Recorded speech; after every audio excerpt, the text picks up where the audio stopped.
You're listening to Talk of Champions, an Ole Miss Spirit podcast with Ben Garrett. It's time! It's time! It's time! It's time! It's time!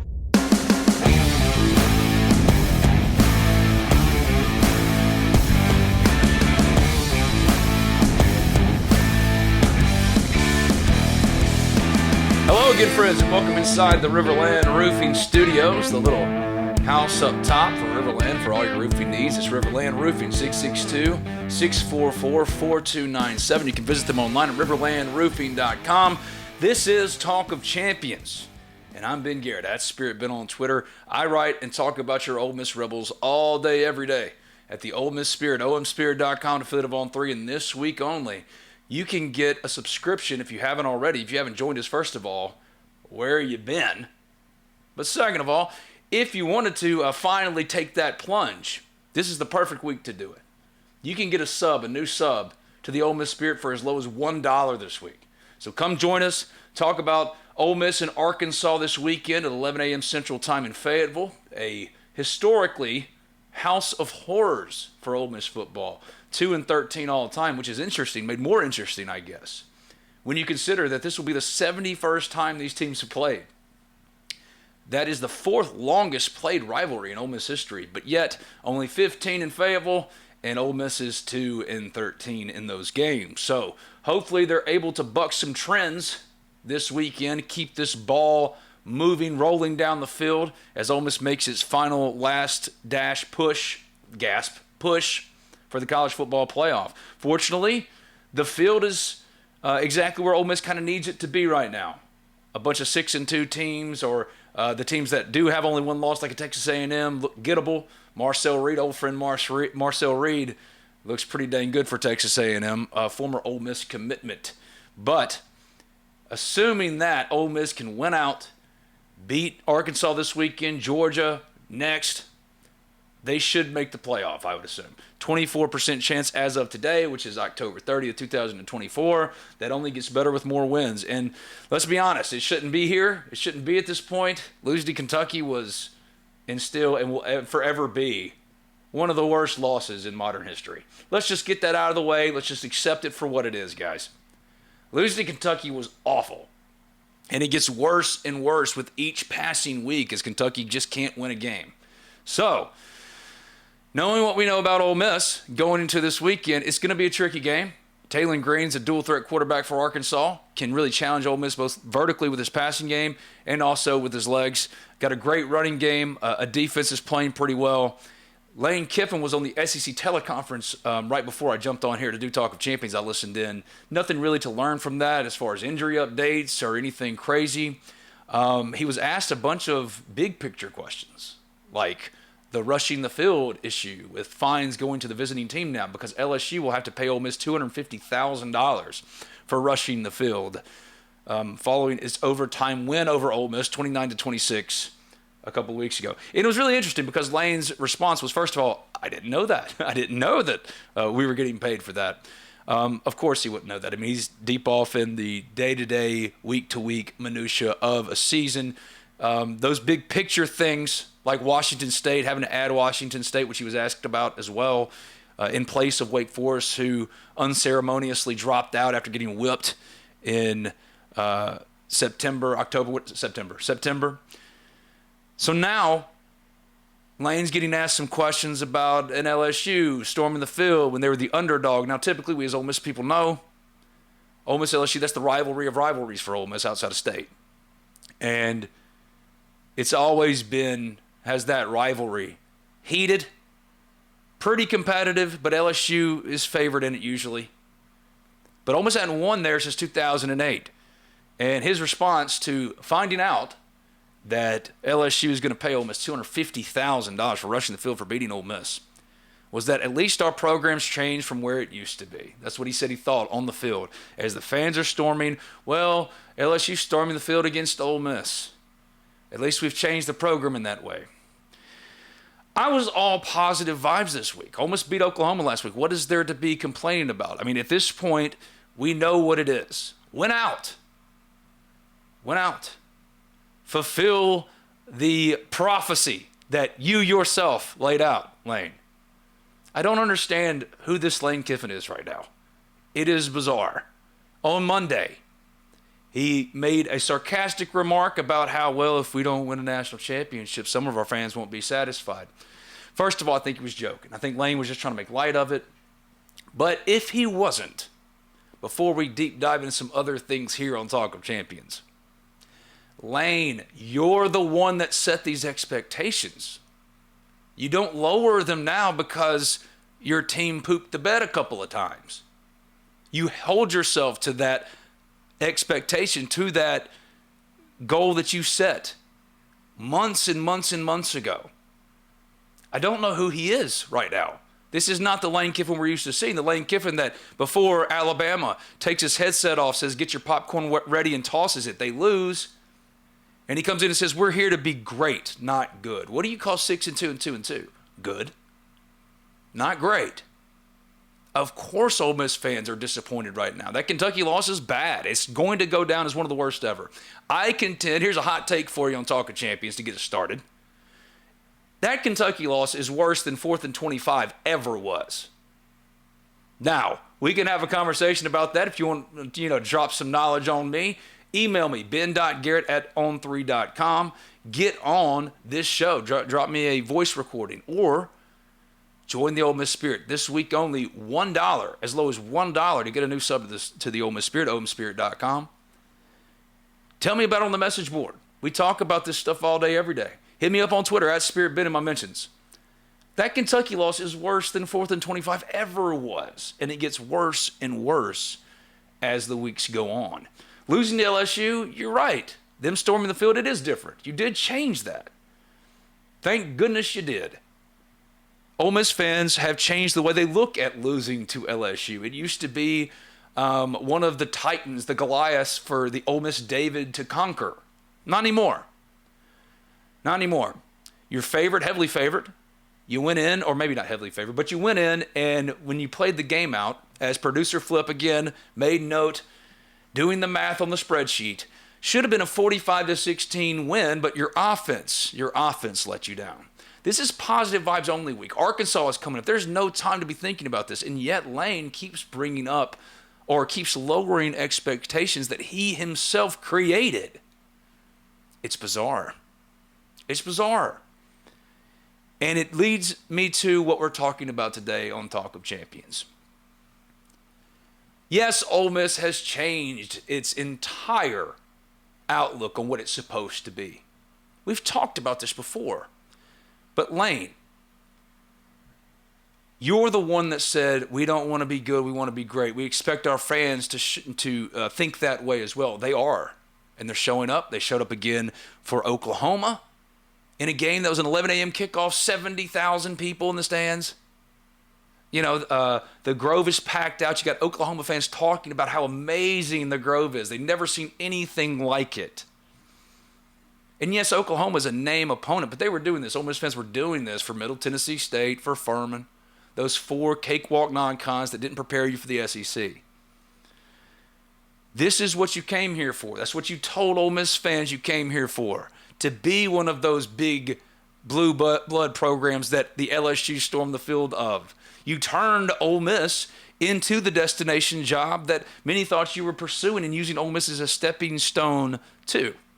Auburn, Florida this time around. Every single year, there's always been some murmuring or murmurings of you potentially jumping to a, quote, bigger program. And yet you've created Ole Miss and fashioned Ole Miss in a way where it is no longer a lesser-than program. The number 6 NIL collective in the country with a fan base that is not even remotely close to Florida's or Texas A&M's in terms of size. But commitment and going all in as you asked them to do. They've done that. So why are you lowering the expectations now?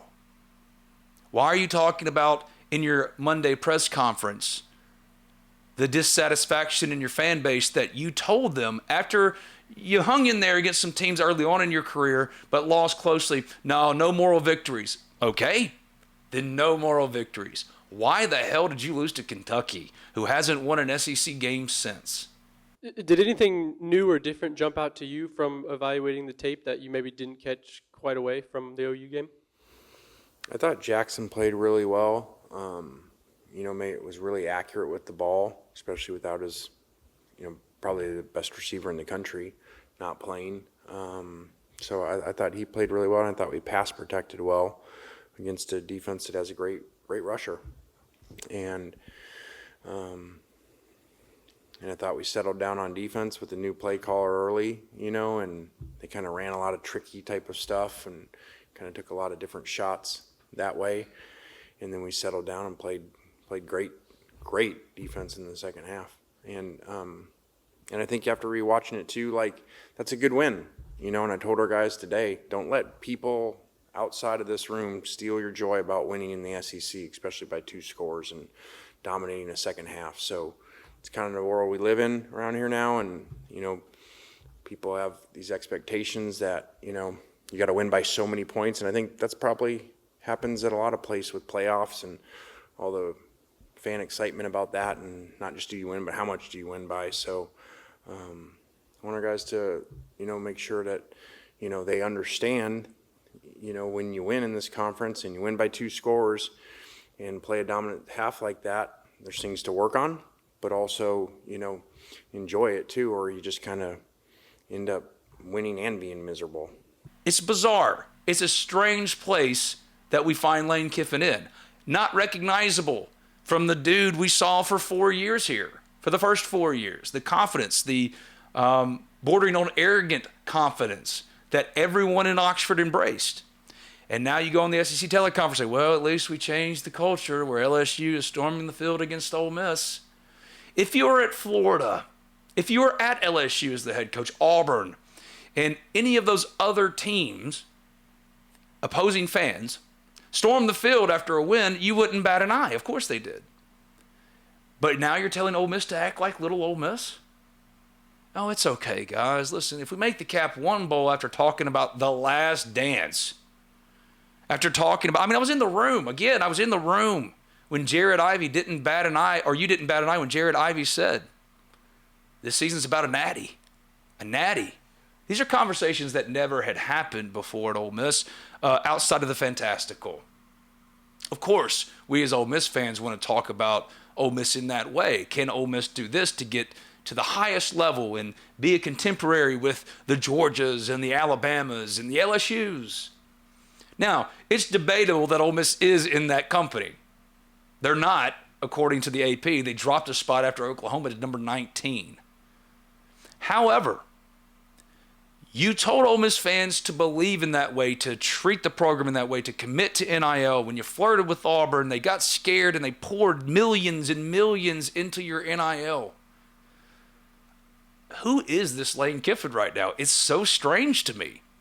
This is not the captain of the Lane train, or, the one, the rallying the cause of, hey guys, forget all the old ways of doing things.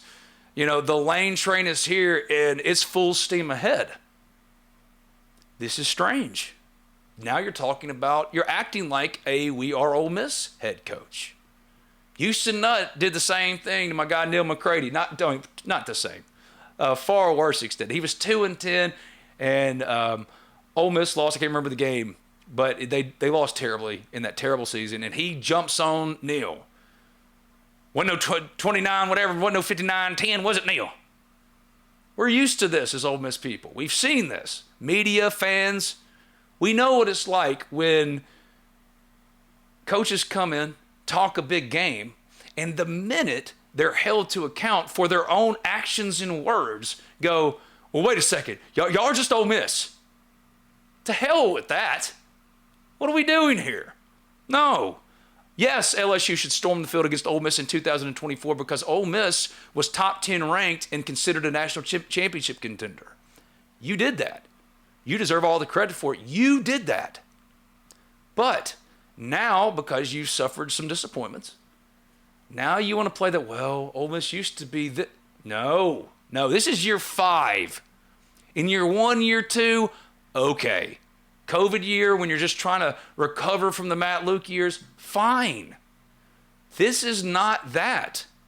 You made it this. You're the one that said, y'all know how good we are. Y'all see it.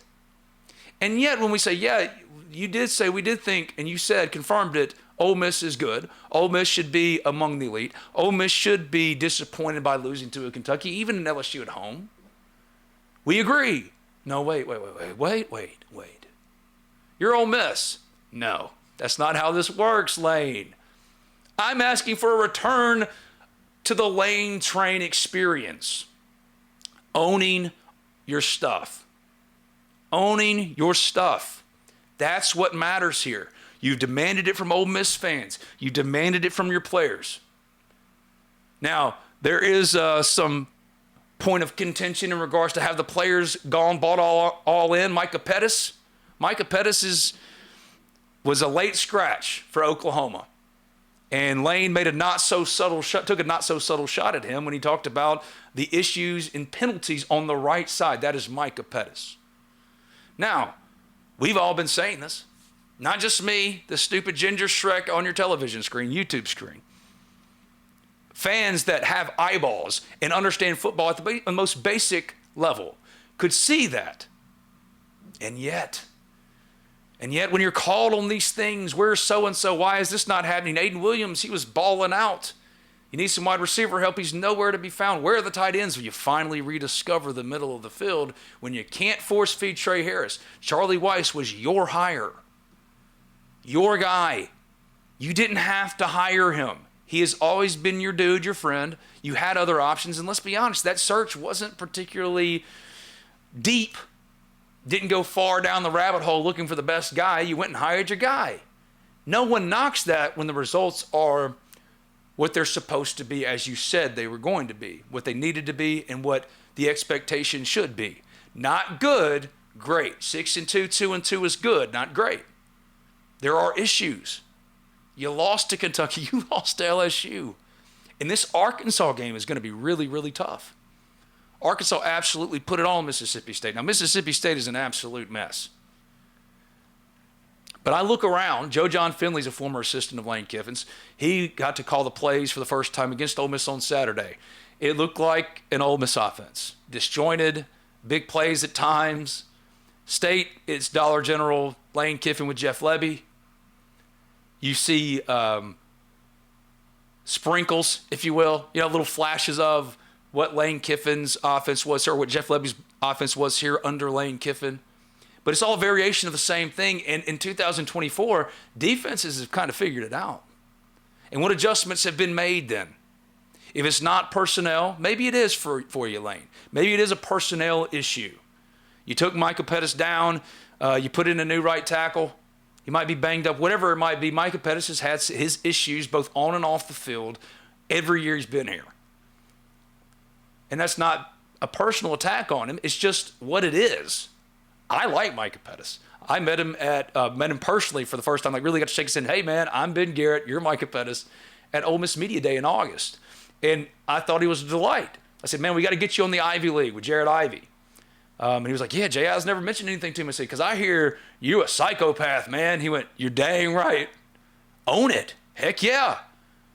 But sometimes that unbridled enthusiasm, that unbridled or uninhibited craziness can lead to some bad things, like penalties or stupid penalties, dumb penalties. And holds are a problem for all offensive linemen usually because they're coached these days to hold as much as you possibly can because they're not going to call it every single time. Micah Pettis has apparently taken that to complete and utter heart.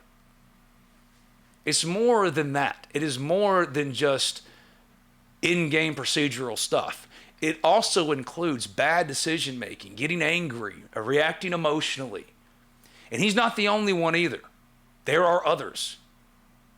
But why are we talking about lowered expectations? You remember that Mad TV bit? Lowered expectations. Why are we talking about this after a win going into Arkansas and you're the one doing the talking? This is weird. It is not what we're used to. This is not what the Lane train experience has been and should be in year 5. Protecting homes and businesses from the whims of nature, you need more than just quality materials. You require Riverland Roofing. Licensed, insured, and certified, Riverland Roofing offers not only the assurance of excellence, but a tailored approach to your unique structural needs and budget.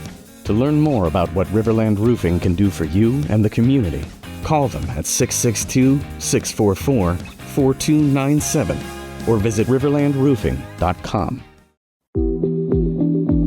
Introducing the new and improved BNA Bank mobile app. From setting transaction alerts and tracking your spending habits to managing travel plans and turning off a lost or stolen debit card, you can take care of all of it in the new BNA mobile app. At BNA Bank, we know that life moves pretty fast, and we have the mobile technology to keep up with your life on the go. BNA Bank. Local, invested, modern banking. This is Cali. With C Spire's blazing fast nationwide 5G network, she's got her fans in the palm of her hands. Live streaming her Mississippi blues from her phone wherever she is. To out there wherever they are. Right now, get the latest 5G phone on us. Only at C Spire, customer inspired. I wanted to talk about today specifically the running game. I've been hard on Henry Parrish, and for good reason. Mainly because Ulysses Bentley is sitting there on the bench rotting because apparently Lane took issue with something specifically with him and buried him in the doghouse. And Henry Parrish has been up and down. Against the non-cons, looked like a stud. In SEC play, and it's not all his fault. The interior of the offensive line is a problem. And yet Lane won't make changes. Why is it then a crazy thing to go, hey, you averaged 2.9 yards per carry against Oklahoma. Good front. SEC defense. But it's a continuation of the crappy run game that you've had all year. Should you have paid Quinshon Judkins what he wanted? I don't think so. That's what somebody said this week on Twitter. It made me laugh. Because we talked about Quinshon a lot to begin this podcast to start the year, going into the year, going into the season. And I mentioned it, how I trusted Henry Parrish and trusted Ulysses Bentley. Did I think that there was ever a chance that a Lane Kiffin offense couldn't run the ball? No, because that's just not the history. Go back to FAU. Go back to Alabama. He is a run-heavy variation of the spread. And he went into the portal and tried to get a number of guys to make up for it, and yet the results were almost in November here. I mean, Halloween is 2 days away, right? 2 days.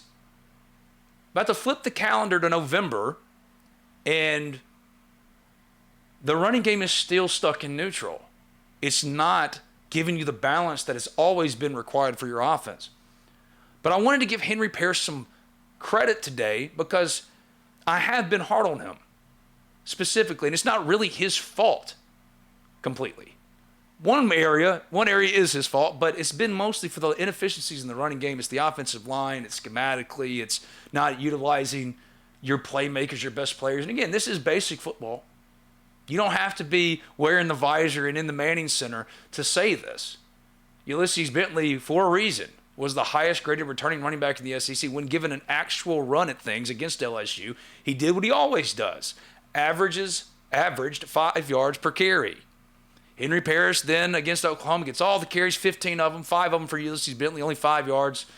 You could say, well, see, I would argue that Ulysses didn't get enough of an opportunity, that you're running middle zone when it isn't there, inside zone when it isn't there because you have inadequate talent level, or you're not playing, trying something else, playing guys that could potentially help you get better in the interior.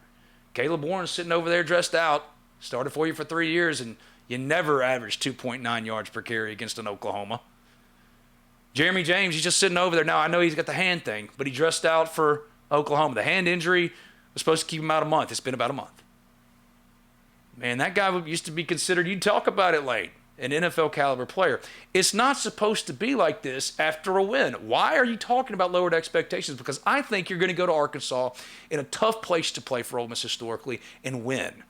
I believe that because Ole Miss has a defense that is playing at such a level that if the offense just gets back to basic competency, what we're used to seeing from a Lane Kiffin offense, they are better than this Arkansas team.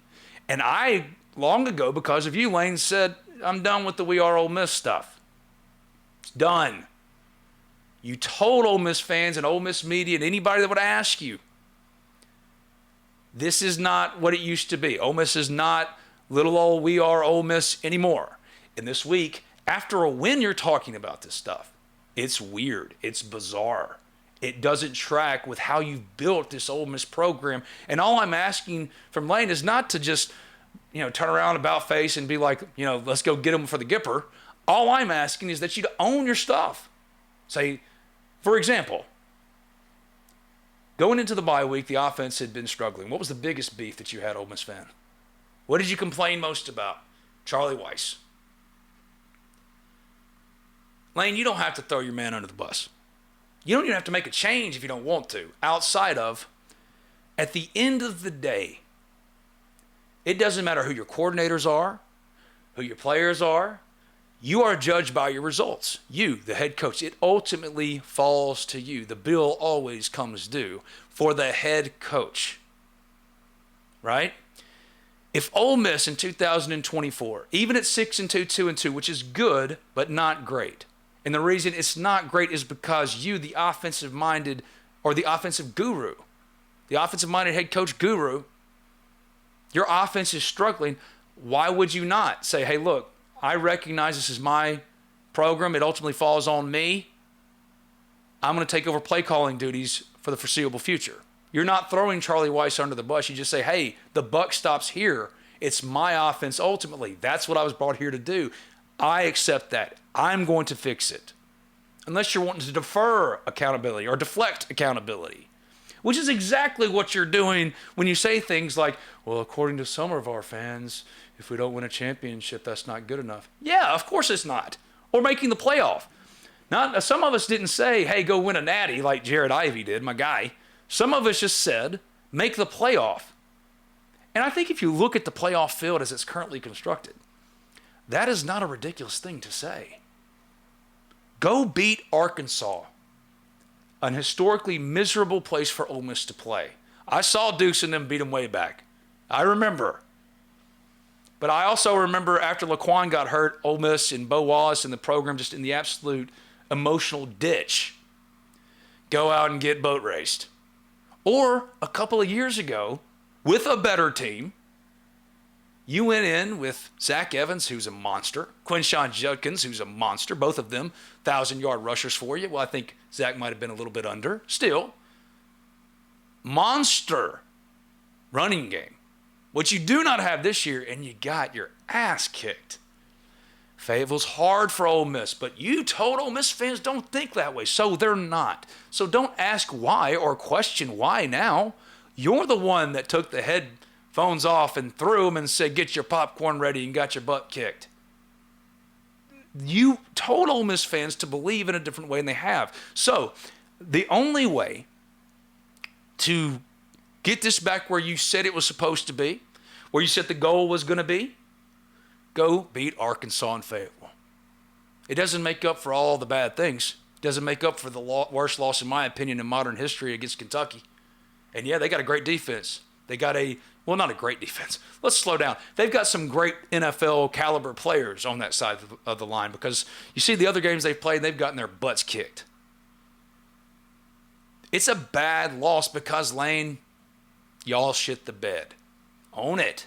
Own that. I've already said too many four-letter words today, and I was trying to be better because your words can be daggers. I'm trying to be better, but it's frustrating for me to watch a program that fashioned itself around your confidence, around your aura, and then you just wilt when things start to go a little wrong. Well, why are y'all criticizing me? Didn't you say pro mindset, hold us to account? That's what Ole Miss is doing. And we shouldn't be talking about this after you beat Oklahoma. Arkansas is a capable enough team. They can beat you. And if they do beat you this weekend, with Taylon Green at quarterback, who is going to give your defense, the top-ranked scoring defense in the country, some problems, it's over for the playoff. And then what is the conversation? then what is the conversation for you? How do you explain it away now? Well, we're still bowl eligible. Bowl eligibility doesn't mean jack in 2024. Ole Miss is well past embracing the Independence Bowl, being the last team to beat Oklahoma before Oklahoma, the true blue blood, the next year went and won a national championship. Yeah, Ole Miss, that's a cute story. Good for y'all. We'll see y'all when we fall back down. That's not what this is. You got to go beat Arkansas this weekend. Otherwise, do you think it's going to get better for you? And then what does it mean? This is not the stuff we were supposed to be talking about. We're supposed to be talking about Henry Parrish improving as a pass protector. Against LSU, man, Whit Weeks dog walked him into the lap of Jackson Dart in overtime. And I thought, what are they doing? Put Caden Prieskorn back there, anybody that can hold up, not a 160-pound, 5'9" running back. He's graded out as the worst passer protector for Ole Miss all year. He's under 50% with his grading. It's 50 grade, under 50 grade. Like 46.2 last I looked. But for the last 2 weeks, he's gotten incrementally better. Now, he's not a ton better, but he deserves a lot of credit because I think he cares. I think Henry Parrish really gives a crap.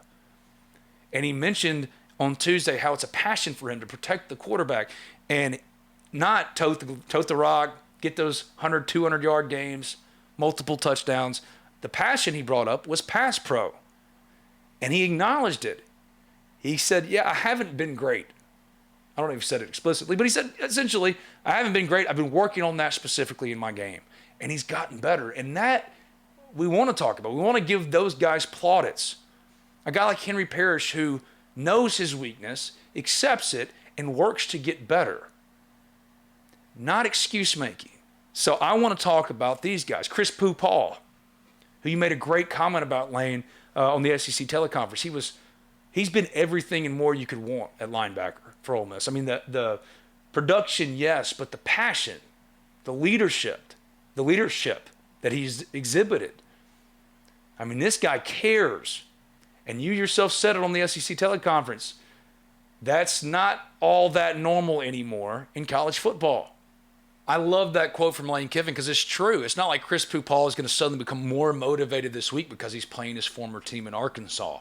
He's been that emotional all year. If anything, they're going to have to rein him in a little bit to make sure he continues to play and prepare as he has all year to treat this as just another game. Because he is an emotional kid. He does care.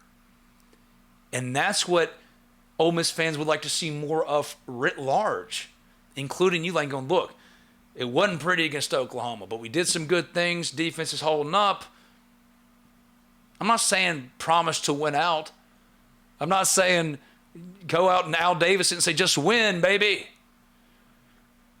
I'm saying to lay off the whole emo kind of, well, if we don't win or get to the playoff. Stop. Who is this person? Who is this imposter? Because this doesn't make any sense.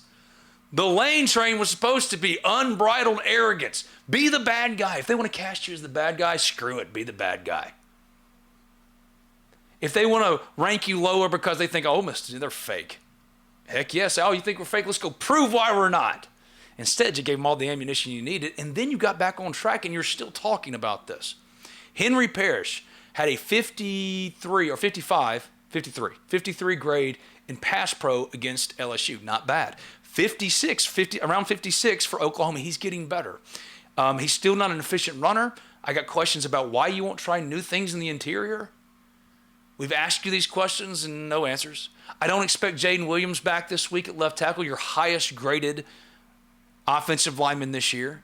I don't think Trey Harris is playing this weekend either. I have real concerns about Trey Harris's long-term viability. Now, he'll come out and play probably on Saturday, make me look stupid, which if he does, awesome. Make this stupid Ginger Shrek look like the idiot that he is. But I've only heard bad things about Trey, and I don't expect him necessarily. If you ask me today, gun to my head, hey, is he going to play Saturday? I don't see it. I hope he does. But also, I saw against Oklahoma an offense that looked more like itself, not because Trey Harris isn't the best wide receiver in the SEC, if not the country. He leads the country in receiving yards. It's because you couldn't rely just on Trey Harris. You had to rediscover the middle of the field. You had to rediscover your tight ends. You had to find Jordan Watkins again, to move Juice Wells a little bit more. Do things that old Lane Kiffin teams for 4 years didn't really need to be told. It's a bizarre place for Ole Miss to be. It's this weird, like, shaky energy. And I don't get it. You're 6-2, 2-2. That is good, not great. So, what are you going to do to make it great? Y'all talked about the playoff. Y'all talked about the Natty. Lowering expectations on October 30th? Nah. No. Come on now. Come on. Jackson Dart just came off of one of his better games of the year. And he still had his issues. But, like, he protected the ball. Distributed it to more than just one player. Chris Paul he's answered the big linebacker issue that Ole Miss has had seemingly forever in the modern era. Can so-and-so play linebacker? Chris Paul can. He's returning to his old stomping grounds after an 11-tackle game against Oklahoma. Each and every week, he is in the top 3 of best defensive performers for Ole Miss. Lane, own it, man. Come back. Get rid of this imposter and bring back the Lane train. Because that's the only way you win out. Not by lowering expectations, by saying, yeah, man, we built this thing to win. Let's go do the thing. Let's all operate at peak. I'll take over the play calling duties because I'm the offensive-minded guy if it's not working out. I don't understand who this person is, but I believe that Ole Miss is going to beat Arkansas on Saturday. And if Ole Miss beats Arkansas on Saturday, that's all that matters. Survive in advance at this point. Just get the wins, stack the wins. It doesn't have to be pretty. What does Ole Miss need to do? It's going to be rainy. And that favors Arkansas because of their running game, one of the best in the SEC. Ole Miss has one of the worst, especially in terms of efficiency. That would not be great for Ole Miss if it is pouring down rain. Or maybe it forces Lane Kiffin to get back in his mad scientist offense bag. I don't know if I wouldn't kind of like to see that. I don't think Lane has truly recognized that the true answer to all of this is, hey, Lane, why don't you just script it all? Why don't you just call the plays? Because then at least we'll know where the accountability falls. Well, you were hired to bring the offensive fireworks and juice, my friend. Not to do whatever you've been doing the last 3 days. Come on. It's game week for Arkansas. This has been another edition of Talk of Champions. I promise you, good vibes only. Unless they lose to Arkansas, then it's going to be miserable. But good vibes only. Your Ole Miss Rebels are right there. The field is perfectly fine, suited for them to be able, if they win out, make the playoff. But they got to do the business, and the vibes just aren't where I thought they would be after a win over Oklahoma, publicly at least. Come on now. Let's own this and go get it done. Otherwise, what are we doing here? Every year you flirted with another school. You're doing it with Florida this year. You've quit doing the Florida memes, which thank you for that. You finally read the room. But now it's like you're trying to publicly defend your resume or your work so far this year when I think even the most objective or homerish of observer would say you've underperformed. Well, but wait, it's Ole Miss. No, you don't get to do that now. Come on. This has been another edition of Talk of Champions. Positive vibes only. From this point forward, post-game show after Arkansas, I will be here with friggin' bells on, but no pumpkins. It'll be November at that point, so we got to do like leaves or something, like a turkey. I don't know. And then it's Christmas time, and if Ole Miss, come Christmas, is going to the Music City Bowl, no, positive vibes only. This has been Talk of Champions. I'm Ben Garrett at Spirit Ben on Twitter. Check out my stuff at the Ole Miss Spirit, OleMissSpirit.com, and Fayetteville on 3. Here in the Riverland Roofing Studios, the little house up top for all your roofing needs. It's Riverland Roofing, 662-644-4297, riverlandroofing.com. No more of this. No more of this, okay? I don't know if Lane's just on tilt. He still can't get over the LSU loss, which I can't blame him. Yeah, some fluky, crazy stuff happened, Lane. But come on now. Come on now. Go beat Arkansas. And you're right where you need to be. Considering the 2 losses that you've had, you're where you need to be. Yes, 2 losses shouldn't be there to this point, but they are. And you told Ole Miss to expect, your players did, and you didn't deny it. You said, natty or bust, the last dance. Pick your poison here. But if it doesn't work out that way, it's not invalid for your fans to go, golly, that wasn't what we thought it was going to be. That is not unreasonable. So stop all this imposter syndrome you got going. Roll up your sleeves, tighten down the visor, and go beat Arkansas. We'll see you after the game.